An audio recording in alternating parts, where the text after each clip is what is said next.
Oh, it's working.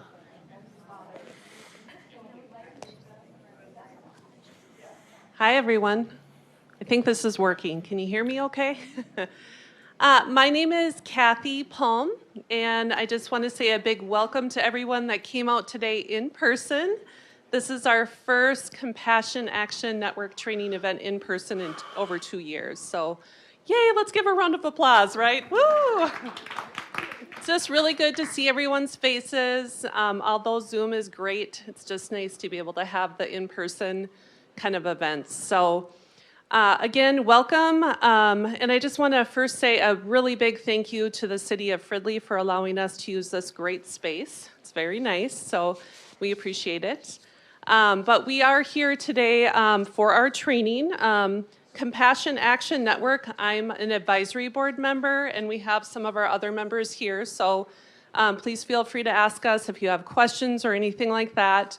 We do have an evaluation we would love for you to fill out before you leave, not only to just evaluate today, but also to get an idea of future topics, right? So things of interest that you might think would be good for our future events. So I'm going to go ahead and introduce our keynote speaker today. His name is Paul Talbot, and he's an investigator for Anoka County Attorney's Office.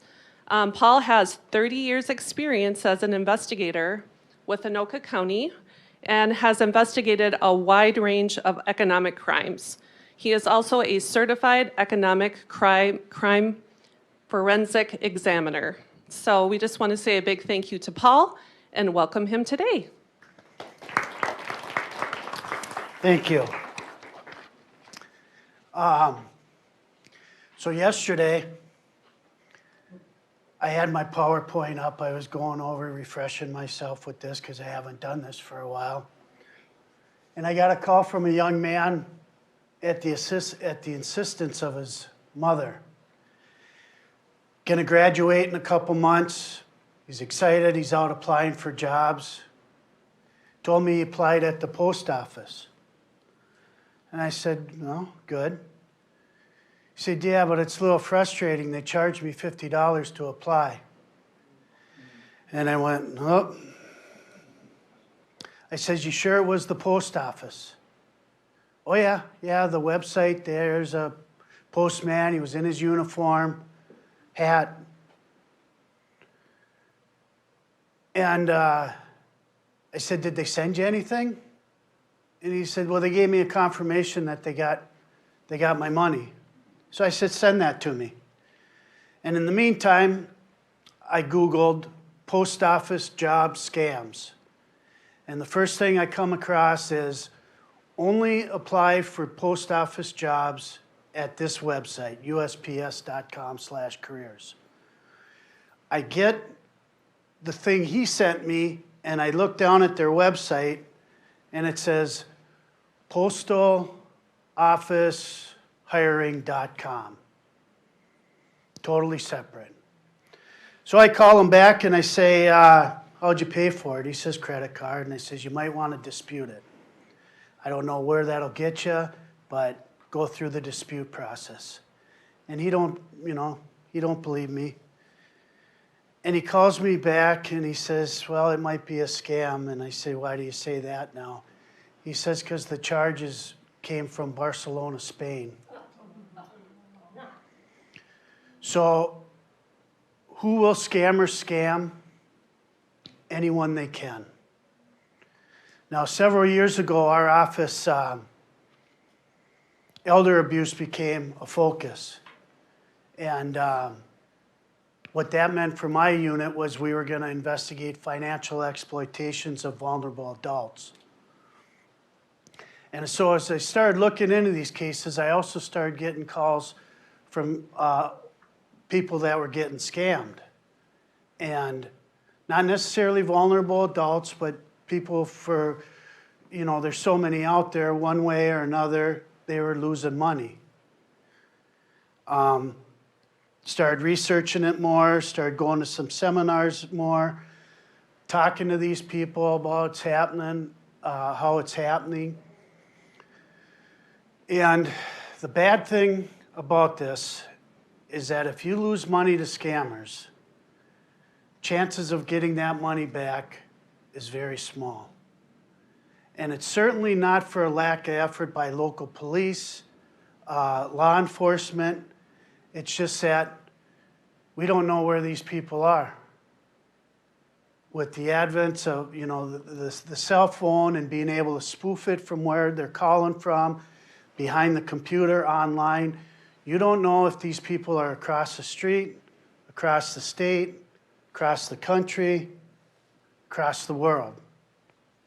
Barcelona, Spain, right? So,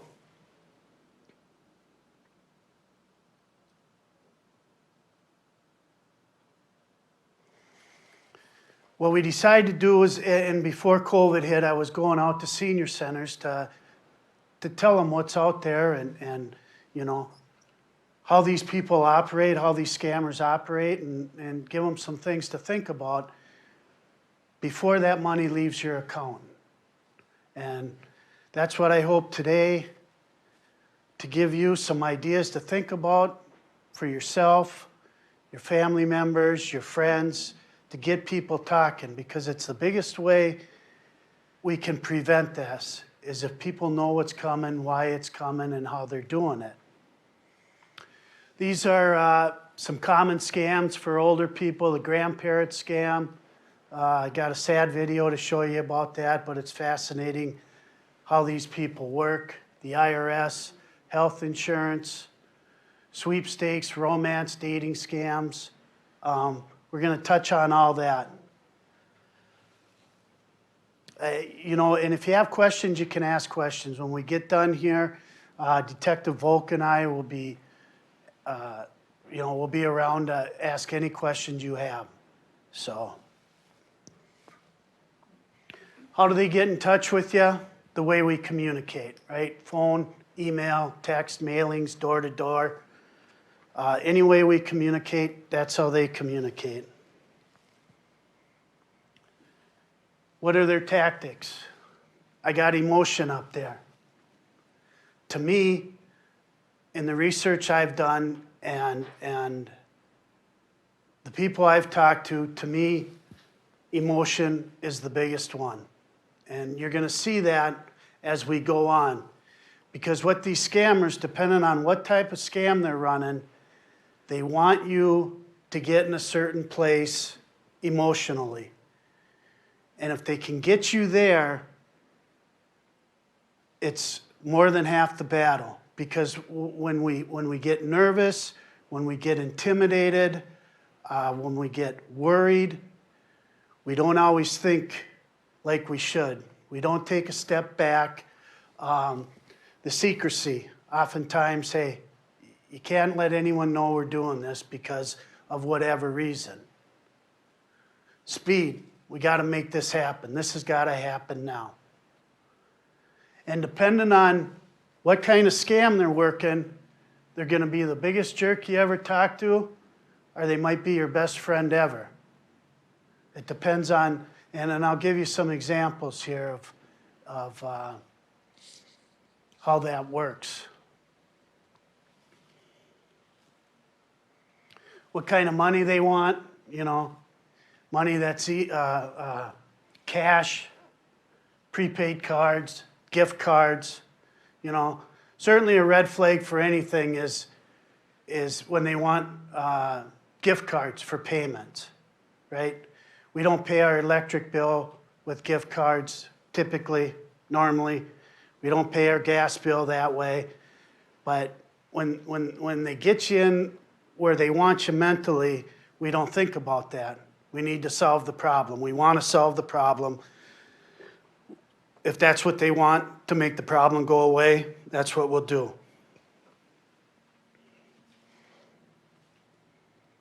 Here's a little video, just a quick one, on the IRS scam.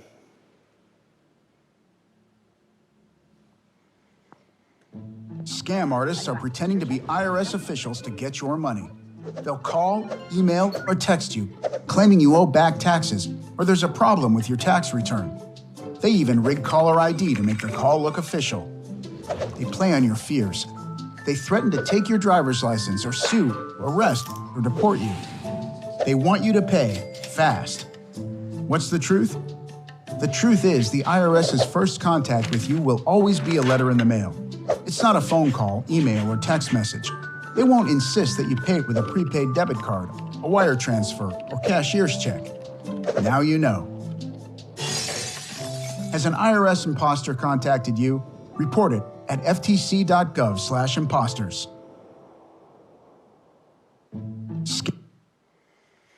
So, these seem to, these scams have been around for years. It seems like in the last 5-6 years, they've really ramped up. And with that, government agencies, the IRS, Social Security, financial institutions, police departments are putting those warnings out there about how not to get scammed and what to look for, okay? So I don't know if you've ever had to deal with the IRS. I have, right? And that's exactly it. They're not going to call and demand payment. The way it works is you're going to get a letter, okay? Now, it's true the IRS has a criminal investigation unit, but those are for the most egregious tax returns out there, okay? If you think about the millions and millions of tax returns the IRS processes, there's no way they're all going to be accurate, right? There's going to be mistakes. And that's how they communicate. Hey, here's what you put on your taxes. Here's the regulation. Here's the dispute. And then you, as a taxpayer, have the opportunity to say, well, wait a minute, this is how I interpret it. This is why I put this, and it goes back and forth. All right? You're not going to get a call that's going to arrest you. You're going to get arrested. You're going to lose your license. You're going to lose your business license. But when they do that, and most people, they don't deal with the government, right? So now all of a sudden you get this phone call and you got someone berating you and saying how you're going to jail. Now you go, what? What do I do? What? I didn't mean to do that. I don't break the law. And your mind's not where, it's racing. You start thinking about the police, lights and sirens coming into your house and neighborhoods all out and you're being let out in handcuffs. And it scares people. So they want to take care of it. And they do, without thinking about it. Going back, the speed. You need to take care of it. You need to take care of it today, right? But that's not, Uncle Sam doesn't have to go around threatening people. They're the IRS, right? So keep that in mind when you hear about that kind of stuff. No, it's a scam. And typically they want prepaid cards or they want you to send cash, and just not typical of how we do business here. Social Security. Right off their website, someone threatens to suspend your Social Security number, warns they're going to arrest you, needs immediate payment. No, that's not how the Social Security works, right? I've gotten calls, and I know people have gotten calls saying, hey, your Social Security number's been linked to a drug cartel. You need to call and we need to take care of this. That's some pretty serious stuff. Not only the most important number you have, but now they're linking you to drugs. And you can see how this might get to someone. But if you step back and think about it, and you think, well, wait a minute, is some drug cartel taking a bunch of cash and going in and deposit it and using my Social Security number? That doesn't make sense. But they don't want you to get to that point They don't want you to talk to someone, say, I got this strange call, what do you think about it? Right? They want you emotionally to be scared, intimidated, and make a move before you rationally think these things through. Medicare, another one it's common for the seniors.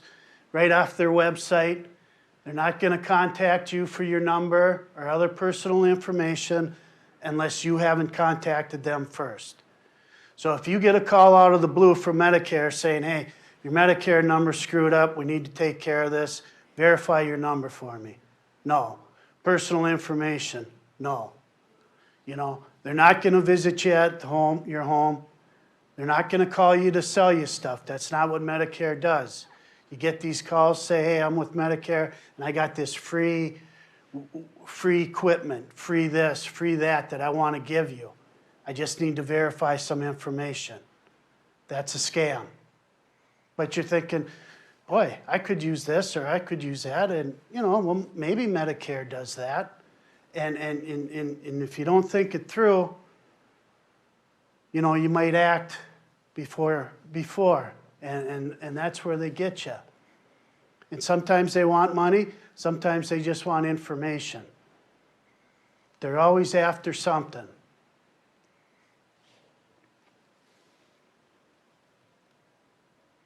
Okay,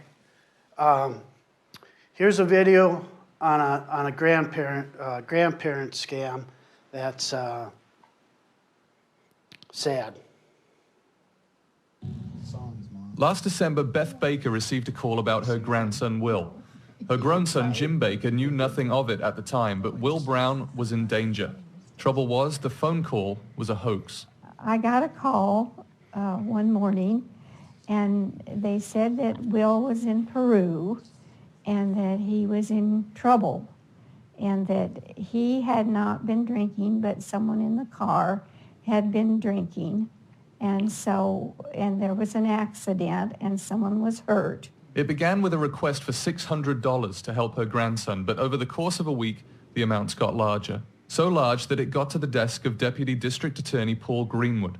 And like many scams that target seniors, it had the heartbreaking commonality of using the combination of love and fear to steal money. She is a lady who is not in any of the least incapacitated. The only fault she has is she loves her grandson dearly. And in that particular scam, she was convinced that the person calling her was a representative from the American Embassy working in Peru. He was representing her grandson, who happens to be in real life a Coast Guard, situated on the east coast of the United States, but was representing that her grandson was in a Peruvian jail, that there was a gag order which would not permit her to say anything to anybody, and if she violated that gag order, then there was a possibility that her grandson might be harmed. Oh, I was horrified, and I was so nervous I didn't stop to think rationally. Paul Greenwood has heard this story too many times. As a prosecutor for the San Diego District Attorney, he specializes in crimes against seniors. The grandma scam, as it's known, is a common one. The scam is up when the alleged victim talks to a family member and says, I'm sorry to hear that Will is in jail, because then they'll be told, no, he's not. He's right here next to me. So if you hear somebody tell you, don't tell anybody else, that's a red flag. If you hear them tell you, go get a Money Pack Green Dot prepaid card, that's a huge red flag. The Green Dot Money Pack. You may not have heard of it, but it's available at many stores, and it's a very easy way for scammers to get your money. Once you've loaded a card with cash, all the criminal needs is the 14-digit PIN on the back of the card. They can then turn the money pack back into cash on their end, almost untraceable. In Beth's case, once she'd given the first $600, it started a week's worth of demands for more. I began to travel all over, National City, Chula Vista, San Diego, and way far away because they told me not to go to the same ones. And so I did that. And it was very trying to me. I don't like to drive that much, especially in places I'm not familiar with. To my mom, the only thing standing between my son and a life in a Peruvian prison was her money. And so she would have given,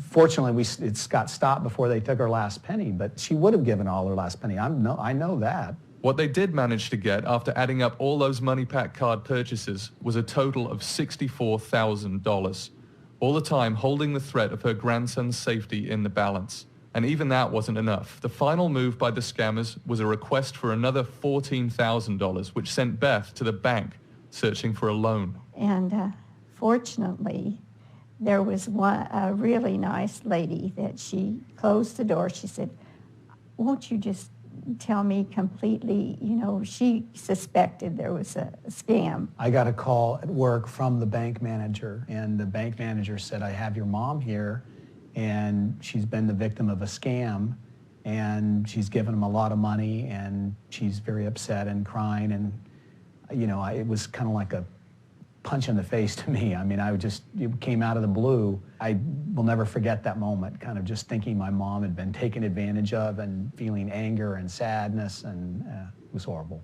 It's really the elderly population over the age of about 70 to 75 are targeted because, number one, they have the money. They have disposable savings that is readily available. Secondly, they are typically of a generation that was taught to be more trusting with voices over the phone and not to be so inquiring.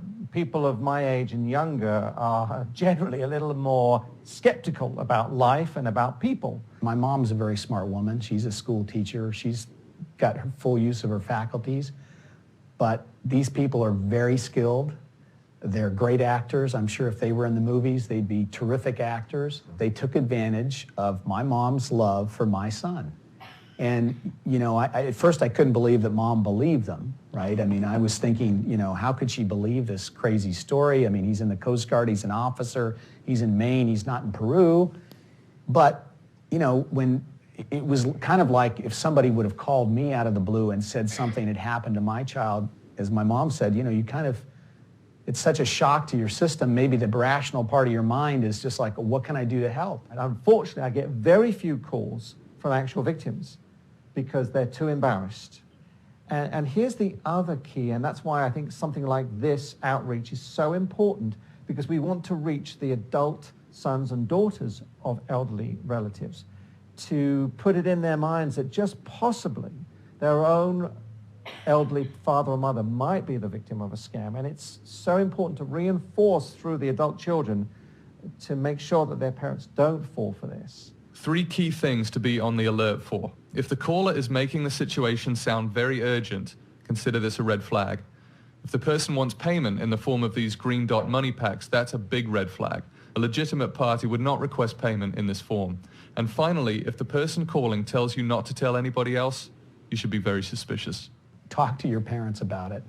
Warn them about it. Don't think, oh, well, it can't happen to them, because I guarantee you the guys who did it to my mom are doing it today somewhere else, in San Diego, in California. It's happening today, and that's the horrible thing about it. In the County News Center, I'm Dominic Fulgoni. Right, there it all was. She gets this call out of the blue. Her grandson's in trouble. She's worried sick about it. She can't tell anyone. She just knows she needs to help her grandson. And like her son said, she would do anything. If we step back and think about it, like we're able to do today, why are they calling me? Why aren't they calling his father? Why do they want to be paid in these money packs? That doesn't make sense if I need to, But you don't think like that. You know that your grandson's in trouble, and you got to do what you got to do. The stress she must have been under, she can't tell anyone. She got to drive to places she's not used to. And then finally, a smart banker sees what's going on and asks her, and all the stress comes out of her. She says, here's what I've been living with. It's the emotion that they get to you that makes us do things that we wouldn't normally do. And the thing to have family around, or to have friends around just to bounce ideas off of, you know, so important. Last December, Romance scams. I also refer to them as friendship scams. The number one money maker for scam artists. And why do they work? You know, people go to online dating apps or social networks. Some are looking for romance. Sometimes people are just lonely and they're looking for friendship. And they get on these sites and then they find someone. And the way these work, now these are going the other way. These aren't threatening you. They're not trying to intimidate you. What they're doing is they're pumping you up. A friendship, all of a sudden you meet someone online, and you find out they think the way you think. They feel the same way you feel about things. And you get this emotional connection. They're like, why didn't I meet this person years ago? Romance scams, you know, they lead you on. You think, you know, you finally found happiness again. This is what I've been looking for. I feel so good. And there's that emotional connection. But invariably, what's going to happen is at some point, they're going to need some money. Something's going to happen. Got in an accident, I need to get my car fixed. It's $300, I don't get paid for 3 weeks. I gotta have a ride. Well, I can help you. And you do. And something else happens. Got a sick kid. Needs surgery. I can't afford that. I don't know what I'm gonna do. And the person believes that, well, I can help you because I know you'll pay me back because we got this connection. With the romance, they're always gonna, I wanna fly, I wanna come meet you. I'm having problems with my visa though. I need money for it. Well, you feel like you're in love. So yeah, I'll give you the money to come here. We can start our life together. Or whatever. And they don't think about it because there's that connection. And it goes on and on and on. You never end up meeting these people. At some point, you might start questioning it, and then pretty soon it'll break off, and you'll never hear from them again. You won't be able to get in touch with them by phone. They'll change their phone number. They'll change their email. But what they got is your money. And what that does to people, and Mr. Greenwood talked about it, you feel shame, you start questioning yourself, you feel terrible. You don't talk to anyone because you're embarrassed. And so it's not only a financial impact, but it's a psychological impact for people that fall for this.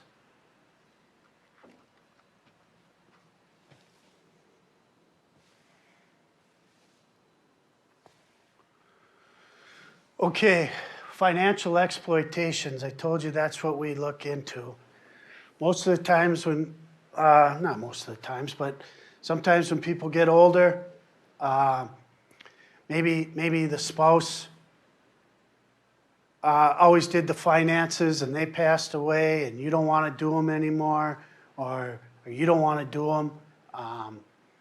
Maybe your health's failing, maybe your mind's failing. So you put someone else in charge of your money, typically with the power of attorney. And with that power of attorney, you are giving that person the ability to spend your money on whatever they want. Now, when they sign that, there's a fiduciary responsibility that they can only use your money for your needs. But that's not the way it always works out.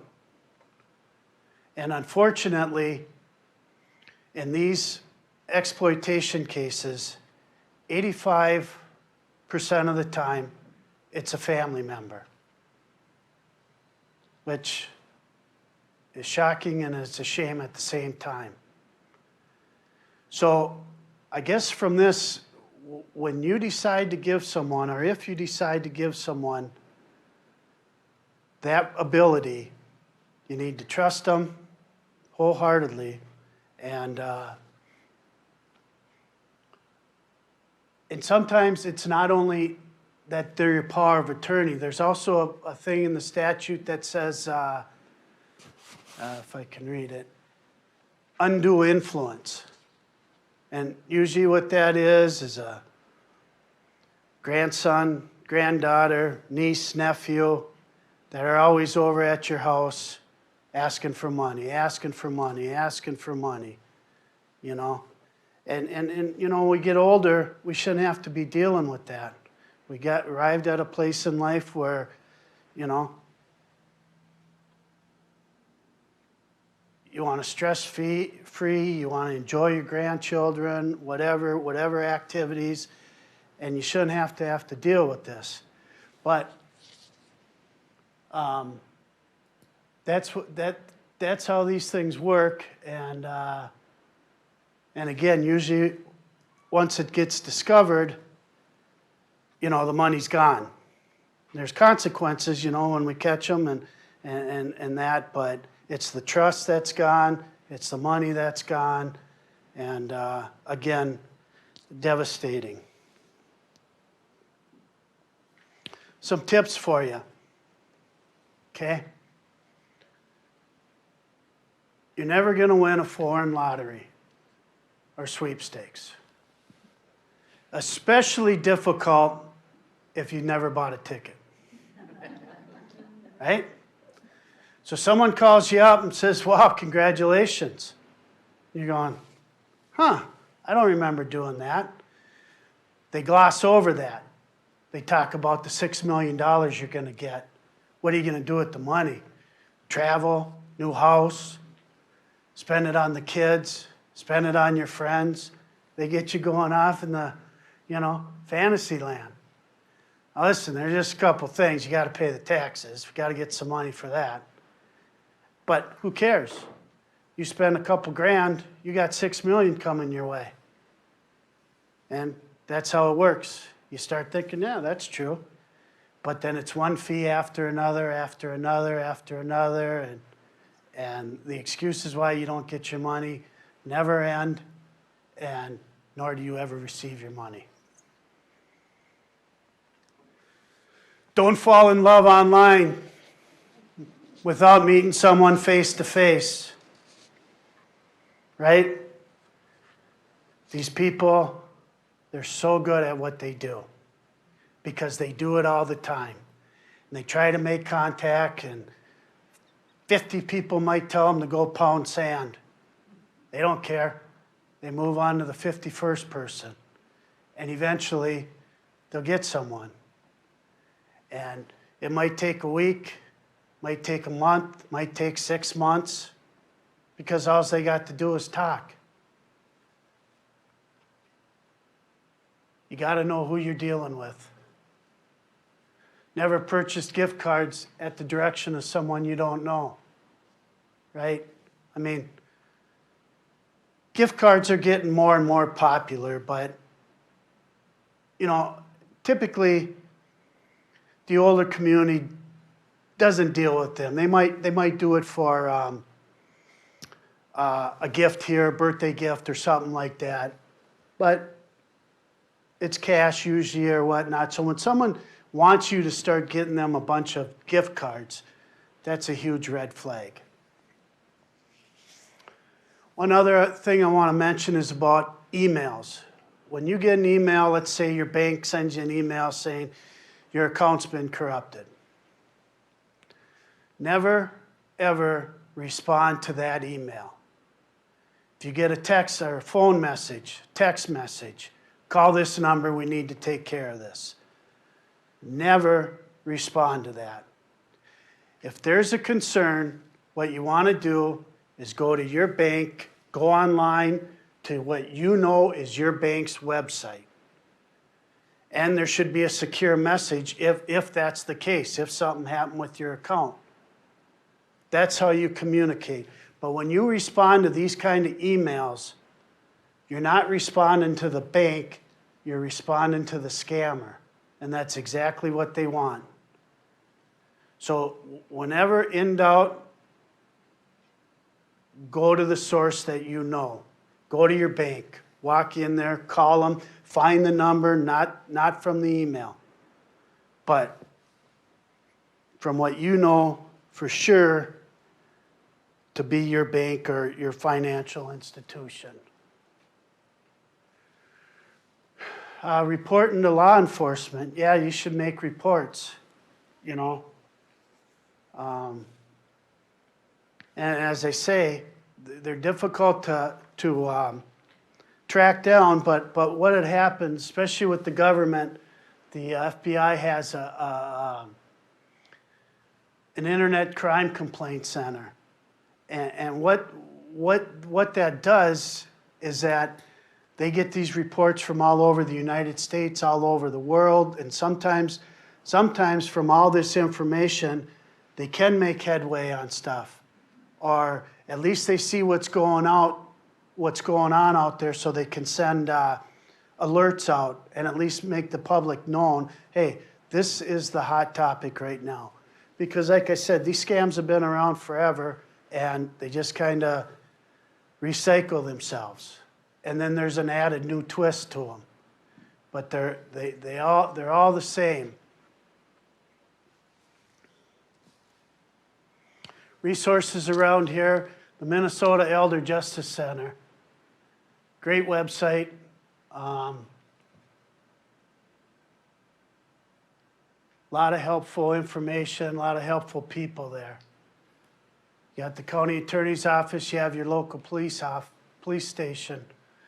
Minnesota Adult Abuse Reporting Center. That's a state number that if you think that, you know, you or someone you know is being abused, either physically or financially, you can make a report at that number. You can remain anonymous. What that does, when they take that information, they'll send it to the local police jurisdiction. They'll also send it to our adult protection.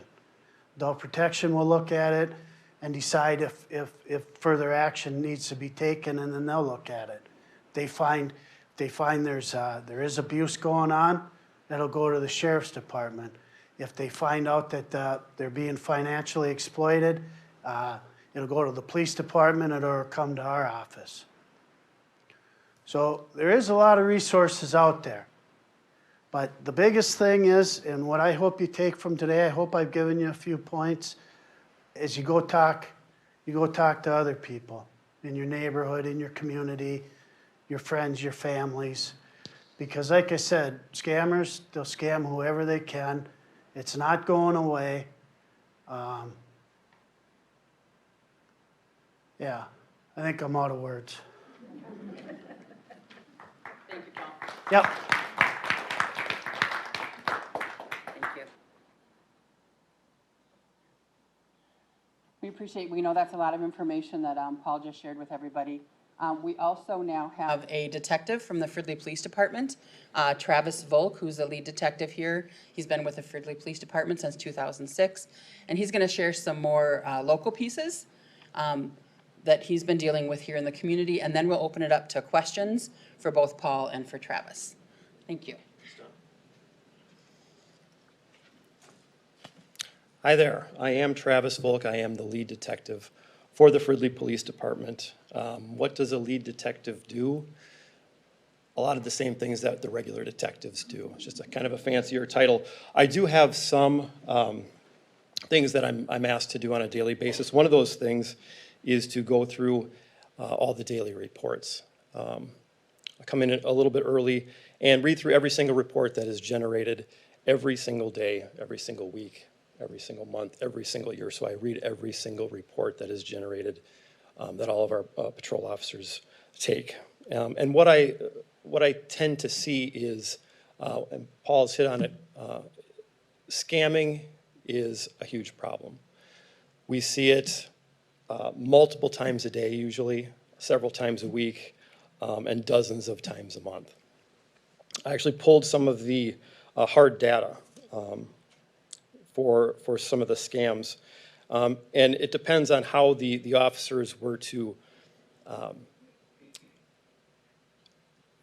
label their reports. Sometimes they label them as scams, sometimes they label them as fraud, identity theft, theft by swindle, and theft by defraud. In 2021, we had 150 reported. That's only that are being reported. I think that number increases greatly if you take into consideration the fact that a lot of these crimes do go unreported because people are embarrassed. They're afraid in some cases. They don't want to feel like they've been taken advantage of. In 2022, so far we've got 47. So we're right on par to either match or exceed the 2021 numbers. How many people have been victims of scams in this room? Few? It's okay. Yeah. Scams aren't exclusive to seniors, okay? It affects all people. Like me, I got scammed.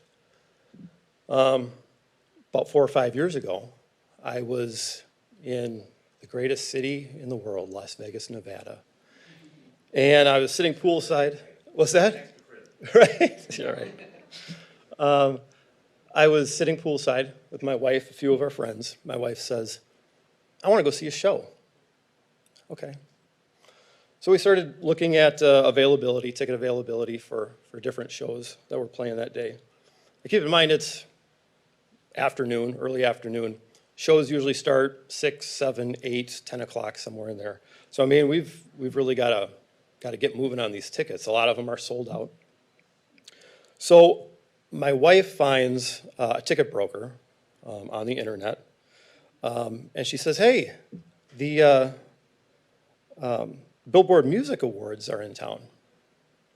Pretty big thing. I think it was even broadcast on TV. And I said, I don't know. Who's at the Billboard Music Awards this year? And she says, oh, Nick Jonas is there. I said, I'm not going to that. No, thanks. And she says, well, how about the Go-Go's? I said, well, is it 1985? If it was 1985, I'd like to go, but no, I have no interest. And she turns and says to me, well, Britney Spears is opening the show. You know what I said? How much are the tickets? Because we're going to go to that. So she contacted the ticket broker, and I can't remember the exact amount of the tickets. I think it was 150, 175 per ticket. Like I said, it starts in 5-6 hours, so if we want to go to this thing, we need to get our ducks in order. And I got on the phone, tried to talk him down, and he was fine with that. He said, well, what are you willing to pay? I said, well, how about 125 per ticket? And he says, okay. Red flag, right? This is such a popular event, and you're not even trying to negotiate with me? I should have known it was a red flag. I didn't see it. So he says, I can't email you the tickets. I can have them delivered. They're going to be a paper copy. It's kind of weird, especially in 2020, 2019, whatever it was. I said, okay, we're staying at this hotel. He says, great, I'll send my guy over. Guy shows up an hour or so later, and he says, well, I couldn't print the tickets, so I need to print them here at the hotel. Another red flag, right? You're a ticket broker and you can't print tickets for me? But I didn't see it. I didn't see it. So he uses the computer lab at the hotel to print the tickets. Now, I needed 4 of them. He gave me 3. And I said, well, where's the 4th ticket? Oh, you needed 4? My guy said you only needed 3. No, I need 4, and they all need to be in a row. Oh, okay, no problem. I'll get you your 4th one. I just got to print it out. Another red flag, right? I didn't see it. Didn't see it. So a few minutes go by. He's able to get all the tickets printed, gives them to me. We go out to the venue. Now, the venue was the T-Mobile Arena or the Verizon Center, wherever the hockey team is playing. It was a brand new facility. I don't even think that they had used the facility yet. I think this was the first major event that they were holding at this facility. So needless to say, this was kind of a trial run for their workers. We got there, and the concession stands were kind of screwed up. There wasn't enough people there for concessions. Merchandising was kind of in disarray. And I remember walking up to the ticket scanner, and the people before us handed over their ticket, and the ticket scanned just fine. My wife and I get up there, and they tried to scan our ticket, and it didn't go through. Oh boy, I'm going to miss Brittany. And tried a couple more times, and for whatever reason, and I think it was because it was a new venue, the ticket scanner said, just go on ahead. There's obviously a problem with the scanner. I said, okay. So we all went in.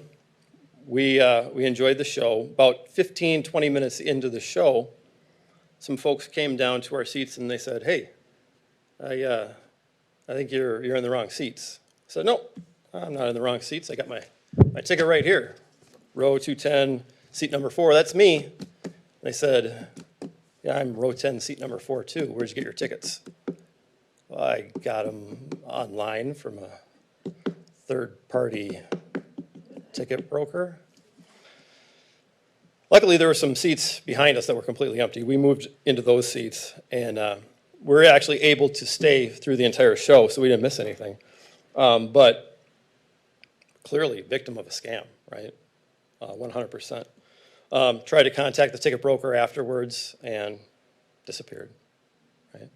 So these things don't just affect certain people, they affect all of us, okay? And anybody can become a victim, for sure. You just have to look for the red flags. And as Paul's presentation pointed out, there are red flags everywhere.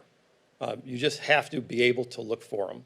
And you have to be able to take a step back and say, yeah, if I was not directly involved in this situation, I would for sure think that this was a scam. We have to separate ourselves from that. Automated phone calls about your vehicle's warranty. Who's received those?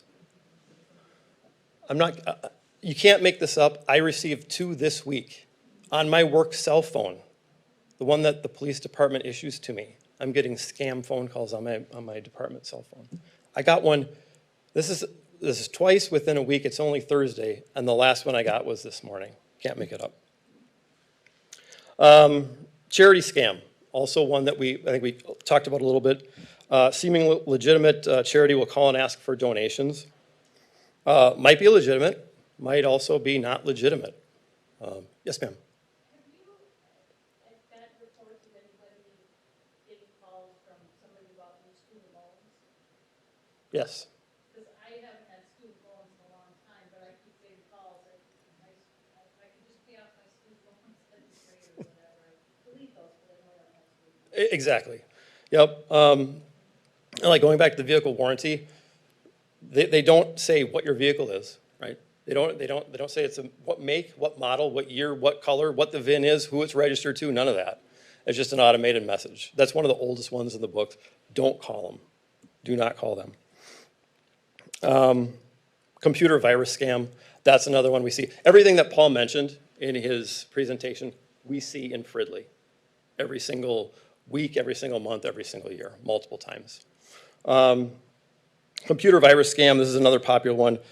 Computer antivirus companies like Norton or McAfee will call and state that the victim's computer's been infected, they have malware on it, viruses, and they need to pay such and such amount of dollars in order for us to clean that up. Well, if I already have the antivirus on my computer, why am I paying you, right? That doesn't make any sense. Again, red flag. Grandparent scam, another really popular one. And we actually had one occur pretty recently here in Fridley, and I pulled the report. September 2021, Fridley resident receives a call from a male asking for grandma. Grandma answers the phone. He says, help, I've been arrested in a DWI motor vehicle accident. I need bail money. Don't tell anybody. Do not tell anybody, right? Red flag, just like they talked about. Grandma says, you don't sound like my grandson. Well, that's because I broke my nose and knocked out a few of my teeth during the accident, and that's why I sound a little different, right? Another red flag. She luckily hung up, so no money is lost in that transaction. But again, happens all the time, all the time. Government scams. Again, Paul talked about it. IRS will call you, or the FBI, saying that you have an active warrant or are about to have an active warrant because you owe money. Does anybody here work for the FBI? No? Good, because then we can make fun of them. I work with the FBI sometimes. They're not lazy people, but they are really, really slow. So they'll say that time is a factor. We need to get this taken care of right now. No, we don't. We don't need to get this taken care of right now. Romance scams. Again, Paul talked about this one a little bit too. This one is a big problem. Just because of the emotional attachment, right? And I've interviewed a couple of victims on these, and it's heartbreaking. It really is, because it's all the same. I met this person online.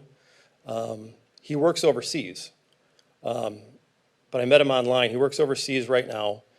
I've never met him face to face. I've never even done a video chat with him. Okay, red flags all over the place here. I've actually met him 8 months ago, 10 months ago, 12 months ago. This is the long play that Paul was talking about. And this is what we'll see. They don't ask for money right away. They do it in month 9. They do it in month 12. They do it in month 16 sometimes to get you emotionally connected.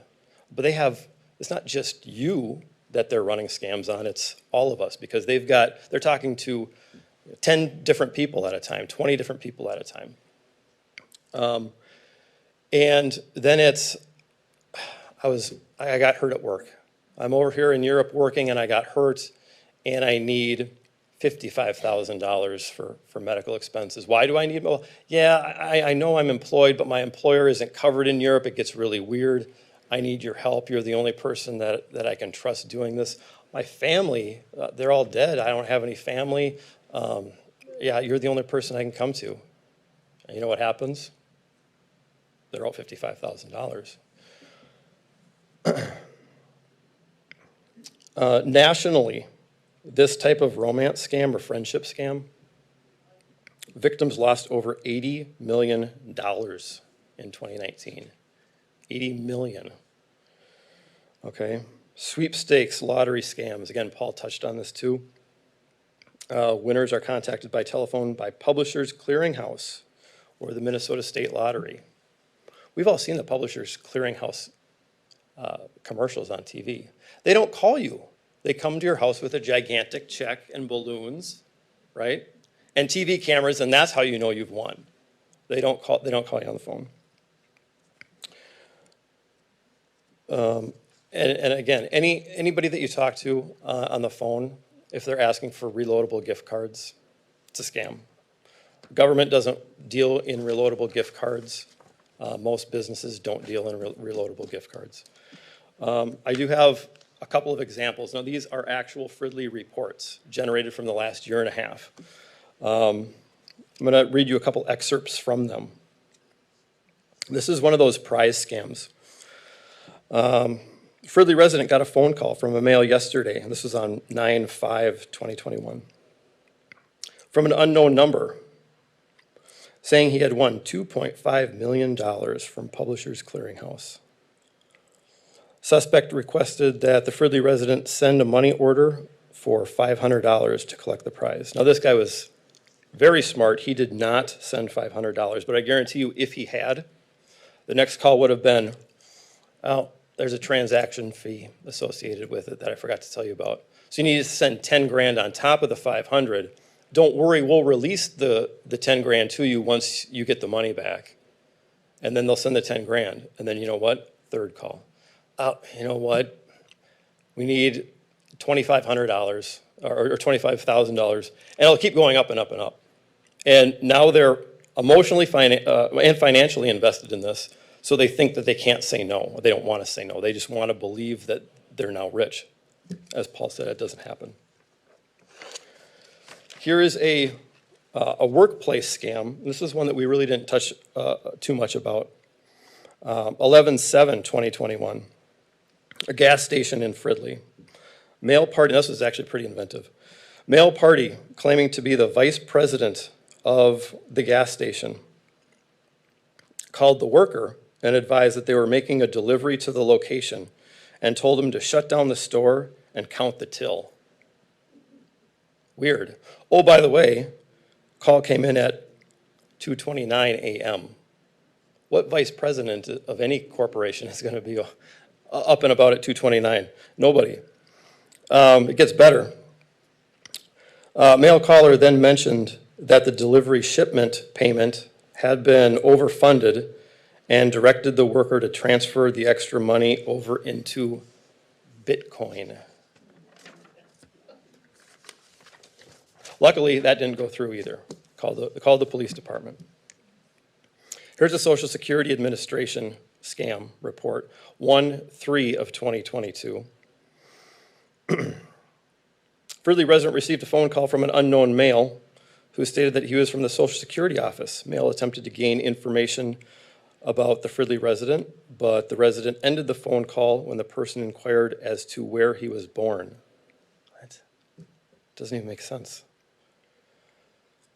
Resident stated that the male knew his address but didn't provide any other personal information or financial information. So we stopped that one too.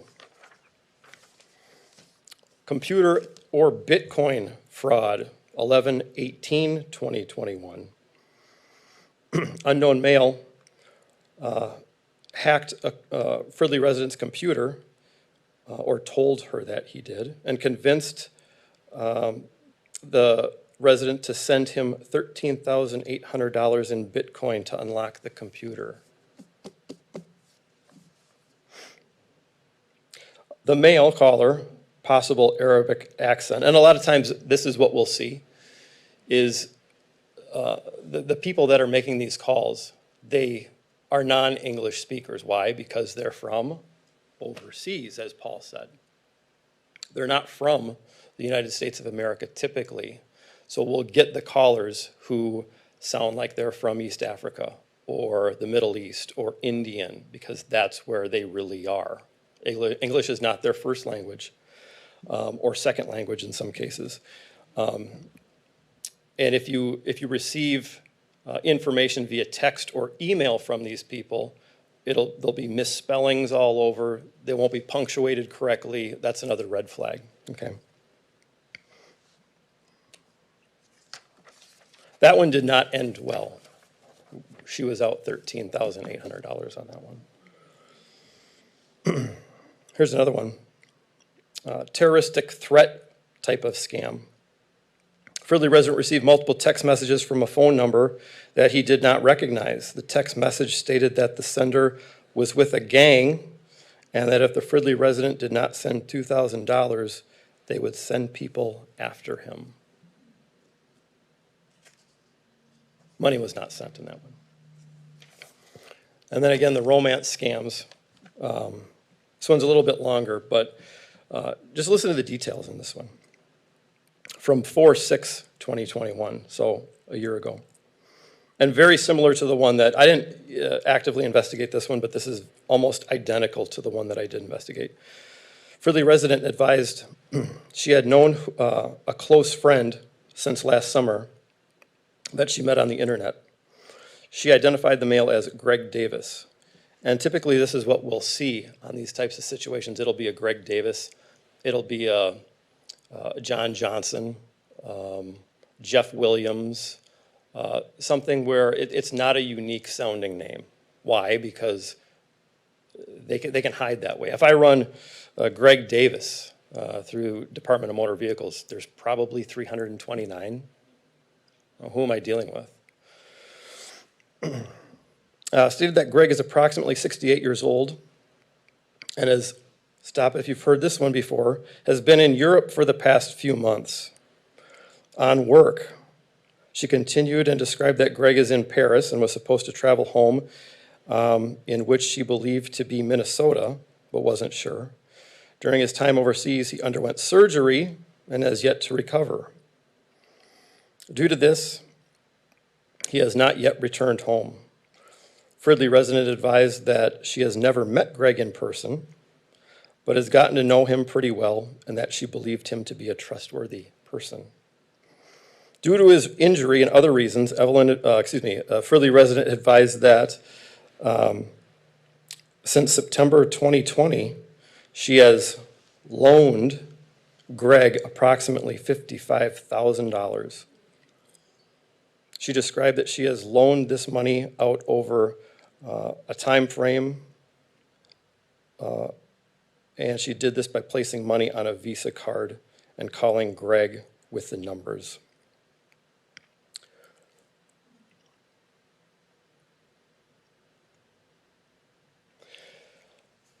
These are typically what we'll see. These are just some examples, and they don't stop. We see them every single day. Like I said, multiple times a day, usually multiple times a week, dozens of times a month, and literally hundreds of times a year. And those are only the ones that are reported. Yes?